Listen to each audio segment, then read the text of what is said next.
Today we shall reflect on the life of St Gregory the Great. Gregory was the brilliant and energetic son of a wealthy Roman patrician named Gordanius and his wife Saint Sylvia.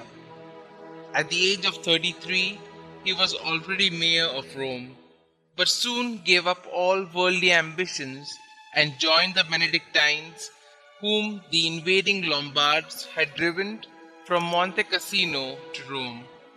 From the year 579 to 586, he acted as papal legate in Constantinople, and upon his return was elected abbot of his monastery on the Coelian Hill. 3 years later, there occurred a disastrous inundation which destroyed the papal granaries, caused a dreadful pestilence, and decimated the population. It even carried off the Pope, and a very reluctant Gregory, who had been the Pope's chief advisor for some years, was unanimously elected to succeed him in the year 590, the first case of a monk becoming Pope. One of Pope Gregory's first acts was to call the Roman people to converge in 7 great penitential processions upon the Basilica of Santa Maria Maggiore to implore God's pardon and the cessation of the plague.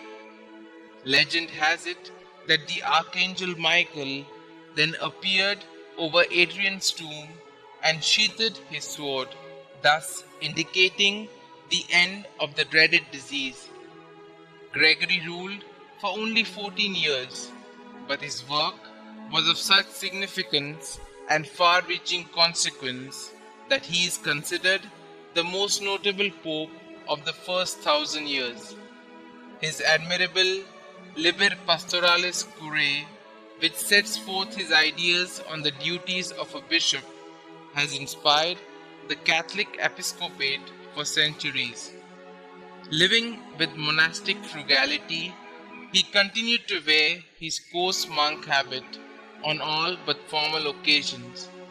He combated simony, incontinence, heresy and injustice, and promoted a wider interest in the church's liturgy and sacred music. The so-called station days, noted in the Roman Missal, owe their institution to his custom of assembling clergy and laity at a pre-arranged church and going from there in procession to the station church while chanting the litany.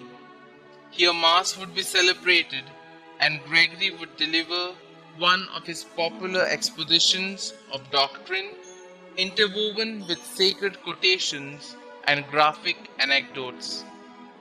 In administering the large church lands dispersed throughout Italy, Africa, and Sicily, Gregory, the 64th successor of Peter, considered himself and his agents trustees under Christ's love for the benefit of the poor. His charity knew no bounds, for into an impoverished and almost starving Rome were crowding hordes of refugees in the flight before the Lombards.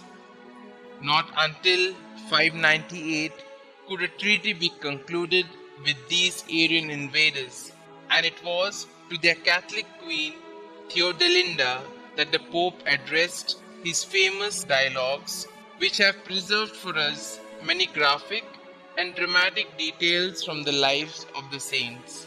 Gregory labored with zeal at the conversion of the Lombards in Italy, the Goths in Spain, the pagans in Gaul, and sent St. Augustine and 40 monks to reconvert Saxon England in 596.